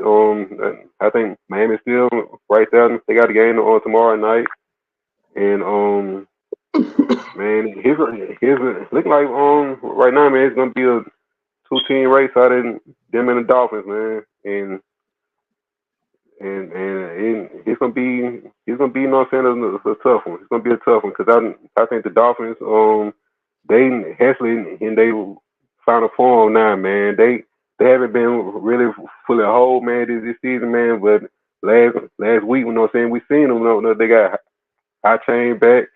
And when in it's me when the Dolphins are fully healthy, when they got I-Chain, Tariq Hill, Waddle, everybody down, man, that's when they offense go from 21 to 24 games to they can put up 40 or 50 on anybody any time. Man, how to say I-Chain made that much of a difference with them, man. But the Ravens, I think they're gonna be right there in that first spot. Even in the hardest division in the league right now, every team in the NFC North is at least 7-6. So it's tough, man. It's tough, but the Ravens are, hey man, they may say even more impressive what they doing. They have the best record in the hardest division. Hey man, they're saying a lot. So. I think the Ravens going to be right there, man. At the end of the season in that first seed. That was some good stuff, man. Like I said, my assessment on the Ravens, man. I like what I see. They play good. Those are the type of wins you want to know that your team can pull. You know what I'm saying, when it comes down to it. But at the same time, like I said, my concern with them is that when you get to the second round of the playoffs, bro, and that shit ain't working, what you gonna do then? Because we didn't seen that happen to Lamar before. You know what I'm saying? Get to the playoffs, and the same things that was going on in the regular season that it was easier to overcome. It's a different type of ball game when it's in that playoffs, man. Like teams are locked down. They not focused. They not looking ahead to the so-called big game 2 weeks away. Nah, they just locked in on one team. You know what I'm saying? So, like I said, with all that being said, I'm not too concerned, but I am getting a little tired of seeing it. You know what I'm saying? I want to be able to watch a Ravens game, see them dominate somebody, and not worrying about the other team coming back or putting points on the board, that type of stuff. You know what I'm saying? To me, that's their Achilles heel, man. They start off fast, they kind of fade a little bit, and then they start doing erratic stuff like Lamar trying to run the ball too much. He's doing too much in the pocket, and he got to be Superman to try to save the team. You know what I'm saying? So with all that being said, man, I think it was a good quality win. I'm just kind of tired of them being in those type of games, man, because like I always say, you don't want that to catch up with you in the playoffs. If it's going to catch up with you, let it catch up with you in the regular season. You don't want that to be the case in the playoffs. So, you know what I'm saying? Like I said, I think they did. Like I said, I think they played a good game, man, but I just think they just need to stop putting themselves in those situations to where, you know what I'm saying, the inferior team is being able to play with y'all like that. You know what I'm saying? But that's all I got on that, man. We're going to move into possibly the last segment of the night, man. Man, that game with your team, Dennis and Vikings, man, I ain't really got too much good to say about that, man. It was actually a horrible game, bro. Like, it almost broke a whole bunch of records for all the wrong reasons, man. I'm just gonna get the flow to you, Dennis, man. Like, just give me what you got, man, on your team, bro, the Vikings.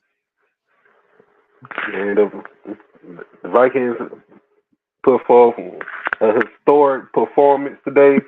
I got to give Brian Flores a lot of credit, man. He was, you know what I'm saying, his story showing by the defense. You know what I'm saying? We pissed the shit out. Hey, that's all I know, man. We pissed the shit out. I don't know the last time the Vikings, you know what I'm saying, pissed the shit out, but damn it, we did it today. And Calvin Pace Jr. Ivan Pace Jr., man, he had a great game day. He had a pick. He had a sack. You know what I'm saying? He was on the former, man. I think he should be built out for defensive rookie of the year. Josh Metellus. Yeah, Metellus, he been a beast the whole season, man. He been come along. Hey, man, Danielle Hunter always been a stud, man. Like, man, hey, man, I love the way that this defense playing. Harry the Hitman Smith just played the most games, you know what I'm saying, for defensive back, you know what I'm saying, in Vikings history. You know what I'm saying, with that one, man. So, hey, for us to go on the road, man, and shut out a team like the Raiders, man. You know what I'm saying? Who been fighting and scratching and clawing, man. They were since they fired they head coach, man, and they been playing with an attitude lately, man. That was a tough, hard nosed win. Joshua Dobbs, man.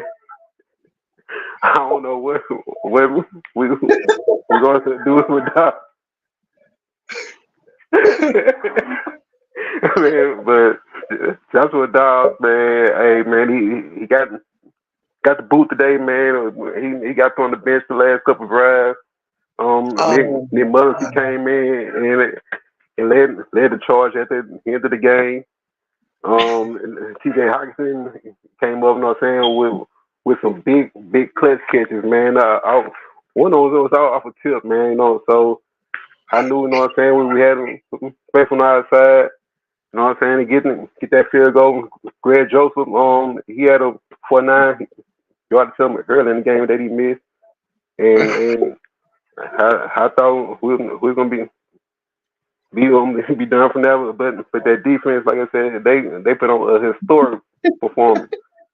It was almost the first time since 1948 that two teams almost had 0 going in overtime, but the Vikings did not let it happen. Oh man, We got the dub, and you know, if you're a Vikings fan, man, you know what the motto is. No matter how bad things get, you know what I'm saying. No matter how it goes, you move onward, you move forward. No matter what, man. That's the Vikings motto, man. So, oh shit, so, man, I gotta give them the boys a lot of credit, man. Skull, man, skull. Let's go. That boy hit the skull at the end. You can't make this up, bro. You cannot make this up, bro. Man, you know what, bro? You know what, bro? You know what? I ain't got nothing. I'm not even going. I don't got nothing to say, Dennis, bro. Everything you said, bro, is spot on, my dude. You know what I'm saying? I salute your team, bro. Like the narrative that you taking, bro, with the shutout, bro, it's genius, bro. I'm not gonna. It's so good, bro. I'm not even finna try to like debunk nothing you said. I'm not finna say nothing bad about what you said, bro. I'm not finna contest nothing you said, bro. I'm finna roll with the punches, bro. What you said was magnificent, bro. The narrative that you taking on this game, bro. The game that was a donut in 3. Your narrative, bro, it's what it is, bro. I'm rocking with you, bro. It was a great, dominating, shutout performance. You know what I'm saying? The Vikings, you know what I'm saying? They couldn't score no points on the Vikings. The Vikings came out with the W, bro. You know what I'm saying? They did just enough to win. Dobbs got benched. But they brought the other guy in. They made some clutch catches. They got him down the field, and they pulled the game out. We gonna roll with that narrative, bro. So, with that being said, you got anything on this mic? Bruh. Hey, the way you put the spin on that thing, man, put the perspective on that, man. I think you need to be a goddamn commentator for Minnesota Vikings or something, bro. Like you be an announcer or something for them guys, bro, because ain't nobody in the world probably put a goddamn most positive spin on that than what you just did, bro. Like for real, bro. You found a lot of positives, bro. You know what I'm saying? You found a lot of positives, bro.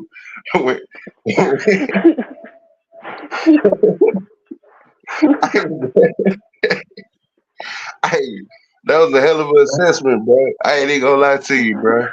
That was a hell of an assessment, bro. Like I was finna say some outlandish ass shit, bro, but I can't. I'm like you. I'm speechless, bro. I'm speechless, bro.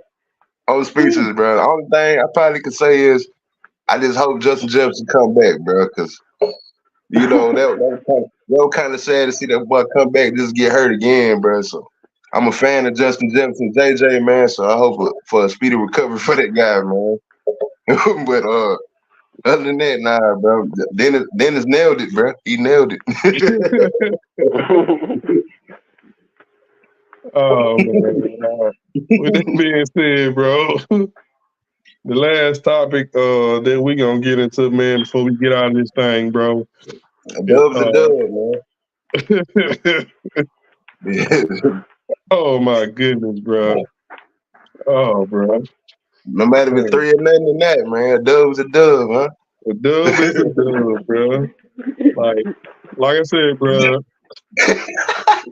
What you did, bro, with like what Mike said, bro, the spin you just put on that, bro, it was borderline amazing, bro. It was borderline amazing. Like, so I'm gonna leave it at that, bro. I'm not gonna try to. I'm gonna leave it at that, bro. You made me a believer, bro. Man, bro. If I had some type of award to give you, bro, I'd give it to you, bro. Nah, real talk, bro. Real talk. Good. Hey, boy, I hope Minnesota, somebody from Minnesota watching this, bro. You know what I'm saying? Because y'all need to hire this dude. Y'all definitely need to hire this boy for real. For the PR department, you put that boy in the PR department, bro, you will never have an issue again, bro. Yeah, for real. You know what I'm saying? Like, for real, bro. You got my vote, my dude. But man, with all that being said, man, we're gonna go ahead and wrap this thing up, man. We're gonna do what we always do at the end of the show, man. We do a segment called Get It Off Your Chest. Shoot, Dennis, you on fire right now, bro. I'm gonna start with you, bro, on the last segment, bro. You got anything to get off your chest, my dude? Man. Hey, who y'all think gonna win the NFC South, man? Man, oh man. bro, when I say Harbor, bro, Harbor ain't the word, bro. Like, if I just had to pick somebody right now, bro, I mean, I wanted to be New Orleans, bro, so I can go to those games, get a good playoff game, bro. But me being a big man, I got to use my head, not my heart, bro. Man, I'm gonna say Tampa Bay, bro, at this point in time, man, because I just feel like Tampa Bay got a better. They got better skill players, man, and I just feel like Atlanta is too young right now. You know what I'm saying? We don't even count Carolina. Oh no, that's done. And when you talking about New Orleans, bro, they so hit and miss, bro. You can't pinpoint what you gonna get out of David Carr, bro. So with that being said, man, to answer your question, bro, the logical decision when it comes to this, bro, to me, is Tampa Bay, bro. Like, even the game they played against, you know what I'm saying, Atlanta today, like, they played good football, and Evans didn't even really show up that game. Baker, I mean, he just been pulling it out, man, doing what he had to do to get wins, bro. I think at this point, I think the division is pretty much tied right now with 3 teams. It is. Because of Tampa Bay winning and Atlanta losing and New Orleans winning. So, you know what I'm saying? That was a great question, Dennis, bro, because what's going on with them, bro? Like I said, it's a toss-up, bro. You know, shit, somebody got to win it. So, like I said, I'm picking Tampa Bay. You know what I'm saying? Being in Alabama, we so close to Atlanta and New Orleans, you know what I'm saying? I would really want one of them teams to win, so I have an opportunity to either go to a playoff game or something like that. But it's looking real bleak right now, man, for that pipe dream to come true. So, like I said, not betting with my heart and betting with my mind, bro. I'm gonna say Tampa Bay, man. But shoot, what you got on that, Mike?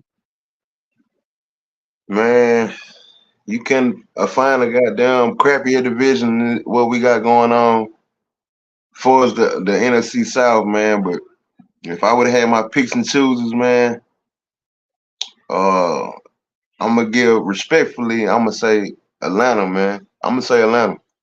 I think Atlanta gonna pull it out, man. For sure. I think, you know what I'm saying, but there's too many question marks. But I think when it boils down to it, bro, I think Atlanta gonna mess around and win this division, man, by default, man. But you know, Tampa Bay could squeeze in there, but I'm gonna go with Atlanta, bro. I'm gonna go with the Falcons. Even with them losing? Yeah. I'm even with them boys losing, man. You know, it's still 4 games left, man. And the way that this division's so crappy, bro. I'm just like everybody just up and down, bro. Like up and down, up and down, up and down, up and down. But I think the Falcons gonna mess around and pull it out though, man. Who you brought the question up, Dennis? Who you got? Man, I got so I might have to roll with the Bucks, man. They the most hit. I ain't fly, man. My heart tell me the Falcons, but my mind saying the Bucks, man. And the Saints got down. Some just tell me they gonna do something to goddamn fluky or they gonna fluke it, goddamn. Like man, Carr, man, he just goddamn like they don't play inspired goddamn when he end out, man. And his lineman was going out. He ain't see his lineman finna take his head off. Yeah, man. At this point, bro, Carr is a stepchild, bro.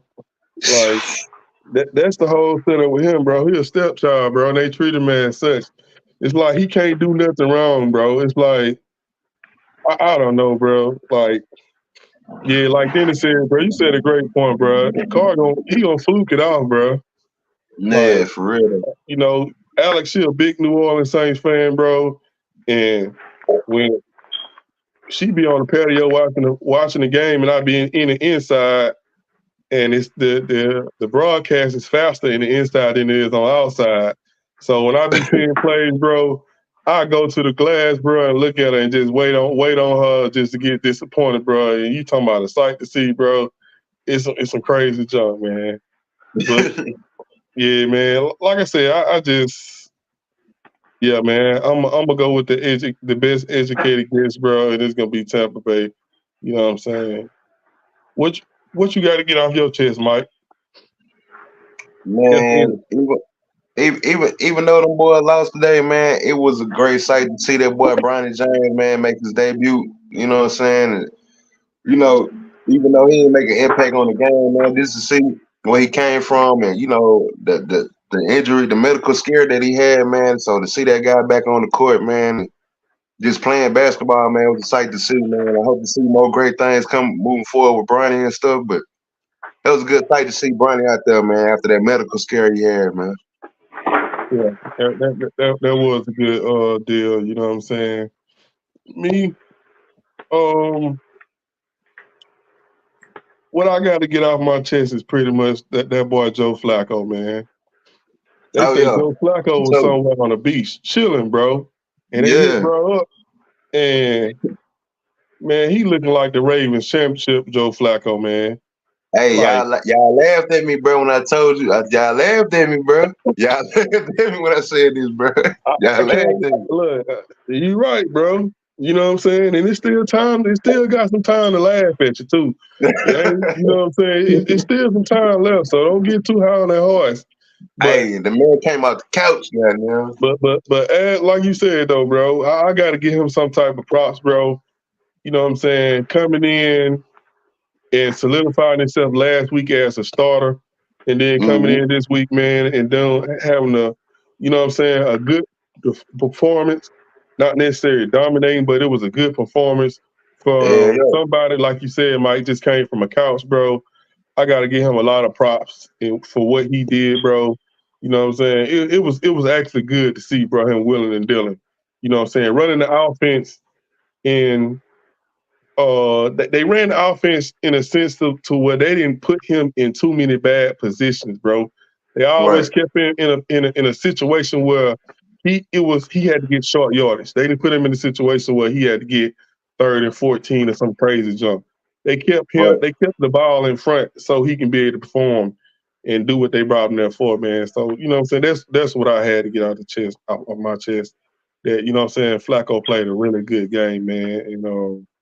The last thing I'm gonna ask you guys is, man, what y'all guys think about Dion the whole time, even when he was with Jackson, all he talked about was getting the offensive line. You know what I'm saying? And at this point, from what he has done far as recruiting and snatching up offensive linemen, man, I ain't gonna say I ain't gonna make it like nothing amazing or nothing like that, but it is putting him in a situation to where it can't. The excuses is over with.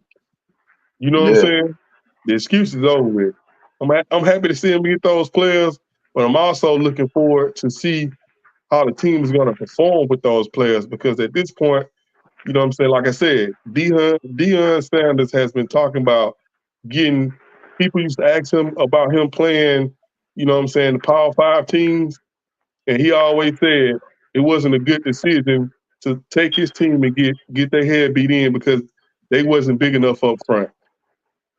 Pause. And since they got what they got going, you know what I'm saying, I think it's a good deal. But I also want to see it because at this point, it's no excuses. What you got to put on that, Mike? Man, he finally getting the horses, man. Like we said, bro, he always had the court, but he ain't had the horses to pull the court, man. So it seems like he getting the court. He started off with getting the number one lineman in the nation. You know what I'm saying? Number 19 overall guy.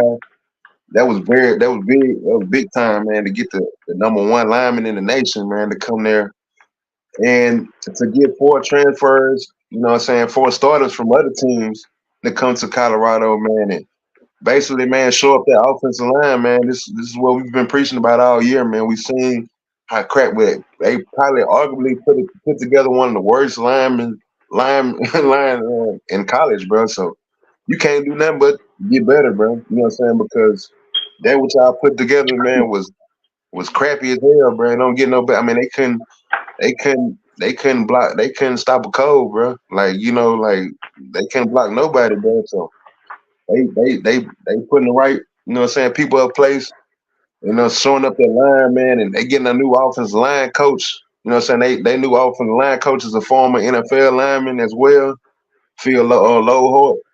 So man, that dude, man, like they taking the right steps, man. I'm glad to see it, bro. I want to see them do the same thing what they do with their offensive line to do to their defensive line, because they haven't made no additions to their defense line yet. So hopefully he'll show that up as well, bro. Yeah, like I said, I just don't want at this point. I don't want to hear nothing about no players. I just want to see people play the game. If they lose, they lose. They win. You know what I'm saying? For real, man. Yeah, the excuse is over with, bro. You know what I'm saying? What you got on there, Dennis? Before we get out of here. Yeah, man. All he did wasn't raising the standards in the bar for what they trying to do over there, man.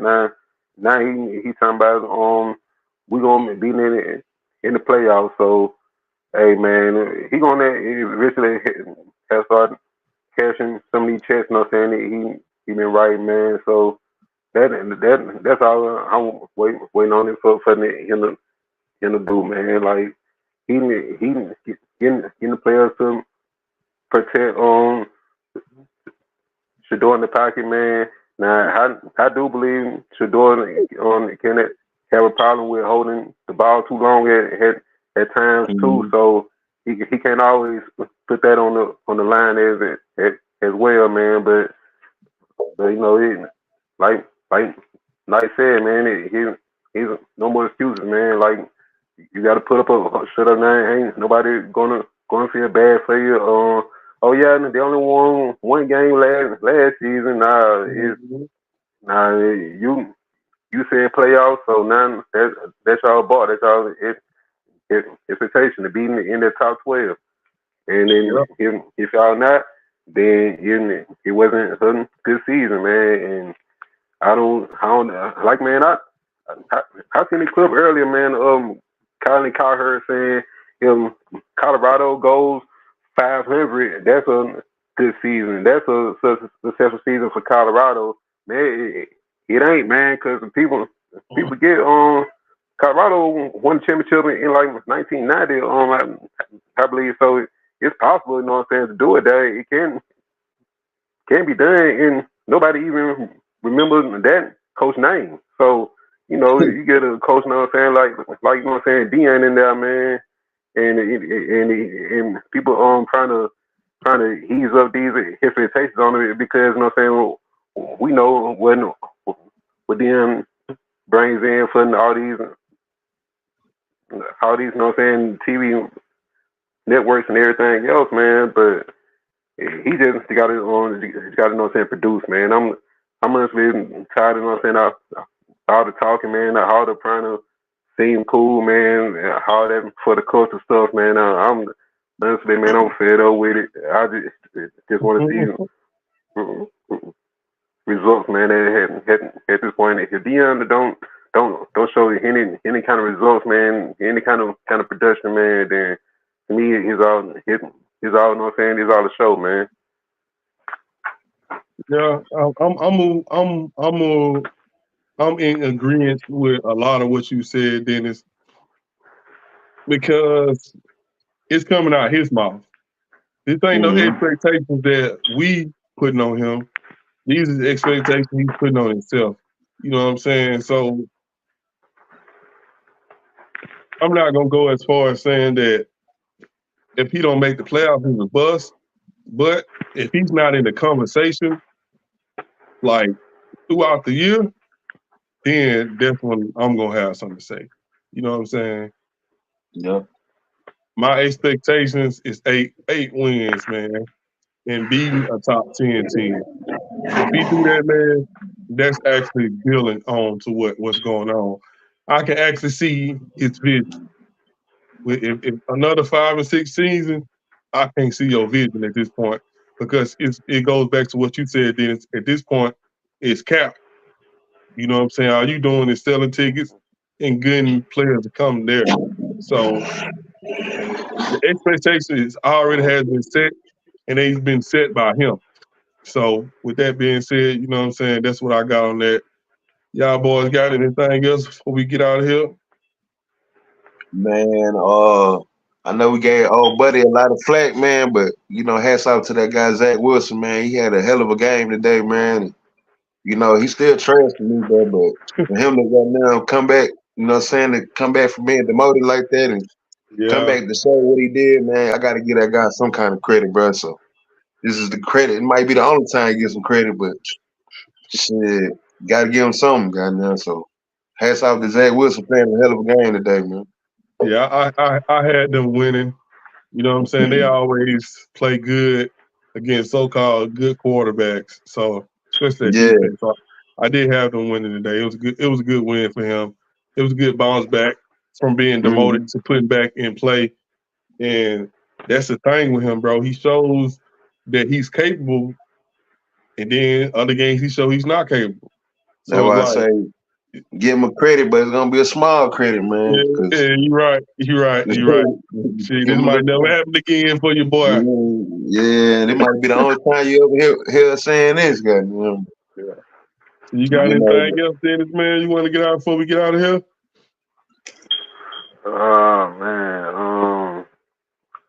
Man, I'm looking forward to the Royal Rumble next month, man. I just want to get out there, man. WWE just had their last pay-per-view of the year. Well, they don't call them pay-per-views anymore. They call them premium live events. But when they were but they had their last one of the year, man. CM Punk and Shawn Michaels made a surprise appearance, man. I was happy to see them two together. And Punk came out there with him. Hitman on hoodie on, man. And you know what I'm saying? If you know the history between Shawn Michaels and Bret the Hitman Hart, man, you know what I'm saying? How far that go, man. But that was a cool ass moment there, man. But yeah, I'm looking forward to see what CM Punk gonna do, you know what I'm saying? Just going forward, what show he gonna be on. Is he gonna be on Raw? Is he gonna be on SmackDown, man? We're gonna decide that probably tomorrow night, man. So I'm looking forward to watching Raw, man. Then wrestling, you know what I'm saying, been hot lately, man. He's gonna get even hotter going into WrestleMania season, man. So hey, man, I'm piped up, you know what I'm saying, for this on the wrestling shit, man. And the football, goddamn, been going good. He's in on tournament that we just talked about earlier, man. That was a huge success in my opinion, man. Everything in sports, goddamn, it just looking good, man. Great time to be a sports fan. Pretty much what you're saying, huh, Dennis? Yeah. So yeah. And with all that being said, man, we're gonna wrap this up. Like I always say at the end of every show, man, we gonna do is keep getting better. It's gonna be a point in time where you ain't gonna hear me say that no more because we gonna be on fire, which we already on fire. This episode will be uploaded to Spotify, so you can be able to ride in your car and listen to us live. Well, not live, but listen to the show. If you made it to the end to hear this message, man, please like, comment, and subscribe to the channel. Like I said, I always say, we gonna do is keep getting better, man. We out of here, man. Peace.